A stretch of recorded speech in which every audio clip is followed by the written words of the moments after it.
Alright, this is Chef Nathan Bates back here, Tavern on Cruise. Today we're going to be cooking brined pork chop, molasses and spices, along with a apple butter and bourbon glaze, braised collard greens with bacon, a truffle macaroni and cheese, and that's going to be the meal for today, alright?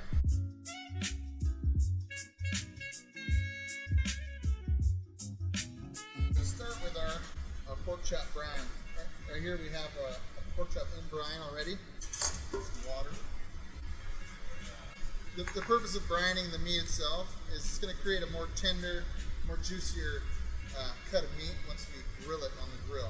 So we're going to add some salt, sugar, spices to the water, and we recommend at least a 24-hour marinade on the brine. Start with some spices, peppercorns, allspice, salt and sugar, equal parts, cumin seed, a little bit of molasses, and a touch of soy sauce. And then we just add our meat right to the brine. And you can do this with, I do it with mostly light proteins like chicken and pork, sometimes ribs, shoulder meat from the pork as well. It just adds a good amount of flavor and it keeps it from drying out while it's cooking. So when the pork chop is done grilling, we're going to add some of our items here in a pan and glaze it a little bit. And we have apple butter that we make here in house, a bourbon, kind of a barbecue sauce, so it's a bourbon brown sugar glaze, and a little bit of butter. Pork chop.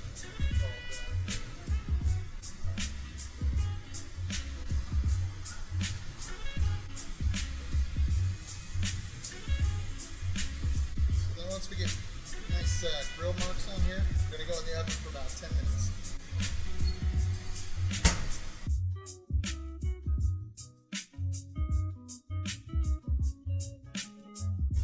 Next we're going to make our white truffle macaroni and cheese. Start with our garlic and our shallots. We're going to deglaze with white wine and heavy cream. And then I have some fontina and Parmesan cheese, and a little bit of topper of breadcrumb and Parmesan cheese. I'm going to use a little bit of white truffle oil in there.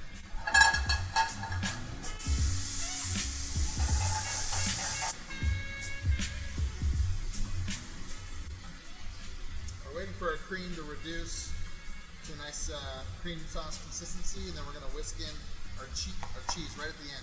Cook it too much and it becomes gritty.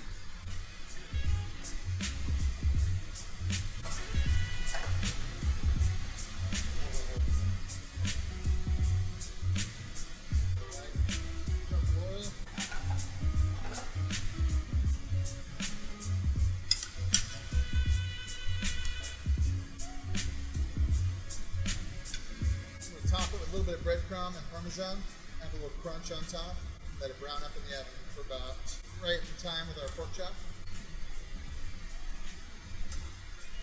Alright, then I'm going to turn it over to Sous Chef Chris for some braised collard greens with bacon.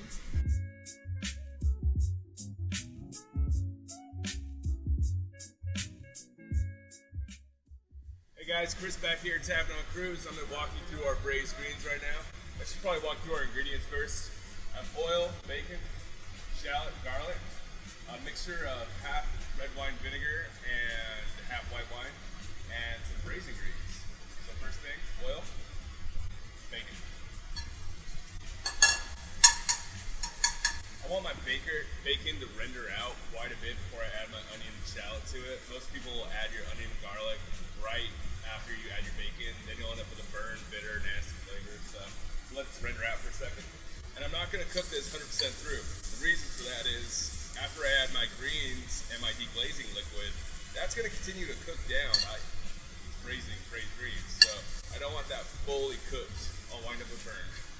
Sweat that out until it's nice and fragrant.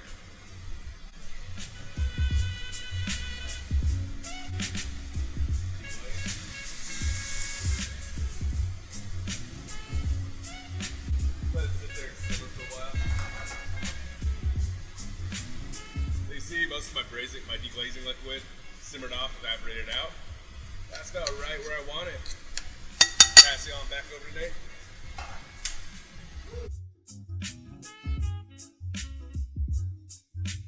We're gonna glaze our pork chop here with our pop it back in the oven just for a minute, just to let it stick to the pork.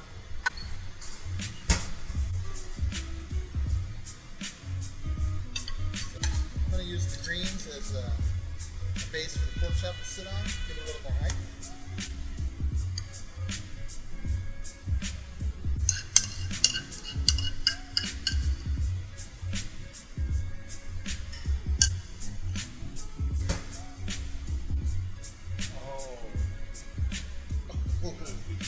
Yeah.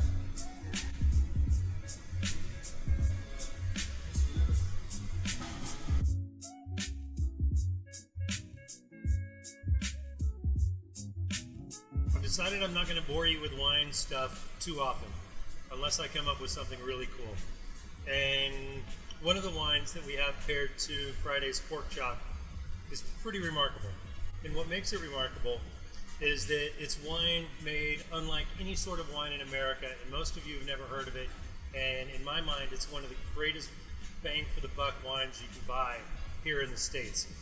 It's called a Ripasso. And there are three kinds of Valpolicella made in the Veneto in Italy, which is the area most devastated by this virus. So I'm very happy to be buying from them. Valpolicella comes in three different levels. The first is their normal table wine, which anybody would have any night of the week if you lived in the region. The fanciest of the Valpolicella endeavors is something called Amarone. And Amarone is when they take the Valpolicella grapes. There's a bunch of different varietals that go into this, but they take them and they dry them on raisin boards for anywhere between 3 weeks and 2.5 months. And they let a huge amount of this moisture in the grapes basically evaporate. So when it comes time to press them, they're super concentrated. And it makes the wine very expensive because raisins don't give off as much juice as normal grapes do. That high, concentrated, dense, rich Amarone wine is amazing. But it's almost unaffordable for most people.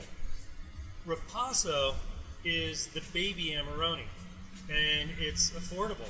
And what they do is they take their normal Valpolicella, and when they get done making their Amarone, they repress or repass, hence the name Ripasso, repass. They repass the Valpolicella through these Amarone pressings and raisins and whatever, and it gives it this rich, dense, cool thing for about 20% of the price of a real Amarone. And so if you're into kind of bigger wines and you want something kind of cool with your pork chop, I would say try your first Ripasso. You'll thank me in the morning. Cheers.